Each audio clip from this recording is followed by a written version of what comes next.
ఇవాళ గవర్నర్ గారి ప్రసంగం రాష్ట్ర ప్రజలకు భవిష్యత్తు మీద విశ్వాసం కల్పించలేకపోయిందని మాత్రం చెప్పక తప్పదు. ఇవాళ ఆ ప్రసంగంలో గ్రామాల గురించి కానీ పట్టణాల అభివృద్ధి గురించి కానీ ఒక మాట కూడా పల్లెల గురించి పట్టణాల గురించి చెప్పలేదు. సంక్షేమం గురించి చాలా తక్కువ ప్రస్తావన, అంటే పేద ప్రజల సంక్షేమం గురించి వారు మేనిఫెస్టోలో ఇచ్చిన అంశాల గురించి ఎక్కడ కూడా చెప్పలేదు. నిరుద్యోగ భృతి, నిరుద్యోగులకు 4000 ఇచ్చే అంశం గురించి ఎక్కడ కూడా ప్రస్తావన వచ్చినటువంటి పరిస్థితి లేదు. వారి ప్రసంగంలో ఇవాళ ప్రజాభవన్గా ప్రగతి భవన్ను మార్చాం అని గొప్పగా చెప్పే ప్రయత్నం చేశారు. ప్రజావాణి కార్యక్రమాన్ని బాగా చేస్తున్నామన్నారు. ఇవాళ ప్రజావాణి తుస్సుమన్నది. ప్రజావాణి వాళ్ళ మేనిఫెస్టోలో ఏం చెప్పారు? ముఖ్యమంత్రి గారు స్వయంగా ప్రతిరోజు ప్రజల నుంచి విజ్ఞప్తులు స్వీకరిస్తారు అని చెప్పారు. ఒక్కరోజు మాత్రమే ముఖ్యమంత్రి గారు పోయి ప్రజల నుంచి విజ్ఞప్తులు స్వీకరించారు. రెండవ రోజు నుంచి మానేసినారు.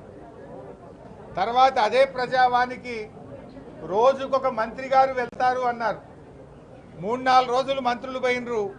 తర్వాత ఆ ప్రజావానికి మంత్రులు పోవడం కూడా బంద్ అయిపోయింది. తర్వాత ఆ ప్రజావాణిని రోజు కాదు వారంకు 2 రోజులే అన్నారు, మంగళవారం శుక్రవారం. దానికి ఒక IAS అధికారిని పెడుతున్నామన్నారు. చివరికి ప్రతిరోజు పోయి 2 రోజులైంది. ముఖ్యమంత్రి గారు పోయినరు, మంత్రులు పోవడం బంద్ అయిపోయింది. చివరికి IAS అధికారి కూడా పోతలేరు. ప్రజావాణిలో ఎవరున్నారయ్యా అంటే అవుట్సోర్సింగ్ ఉద్యోగులు దరఖాస్తులు తీసుకుంటున్నారు. ఇది మీరు గొప్పగా చెప్పిన ప్రజావాణి యొక్క పరిస్థితి.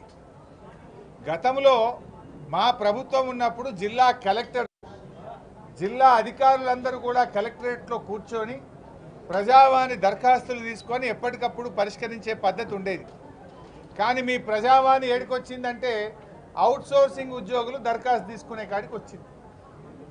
మీరు చెప్పిన ప్రజావాణి గొప్పతనం అక్కడ ఉన్నది. ఇవాళ గవర్నర్ గారి గురించి అర్ధ సత్యాలు చెప్పించేటువంటి ప్రయత్నం చేశారు మీరు.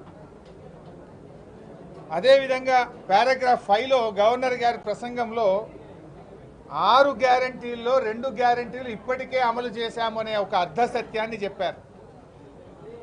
6 గ్యారంటీల్లో ఉన్నాయి 13. అందులో ఏం చెప్పారు గవర్నర్ గారి చేత?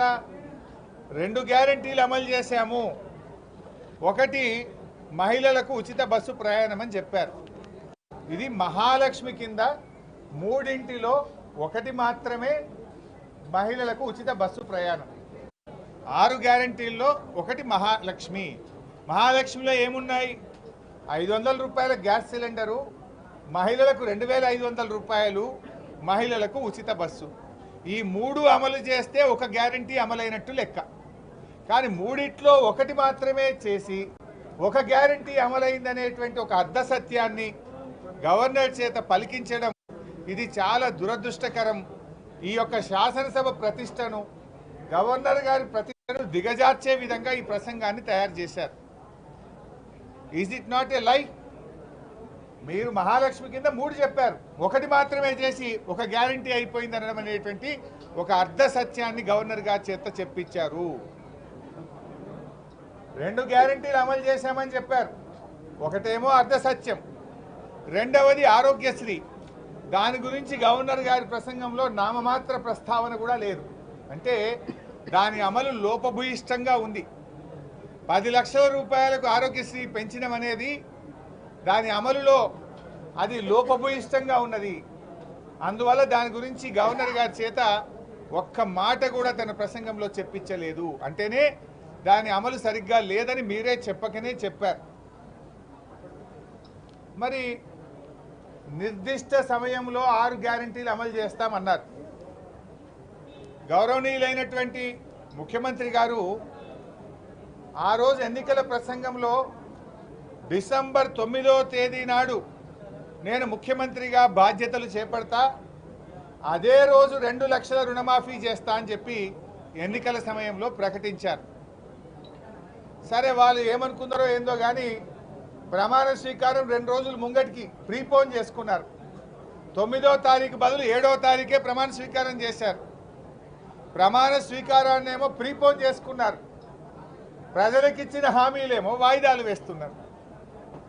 ముఖ్యమంత్రిగా బాధ్యతలు చేపట్టేదేమో ప్రీపోన్ చేసుకున్నారు. ప్రజలకిచ్చిన హామీలేమో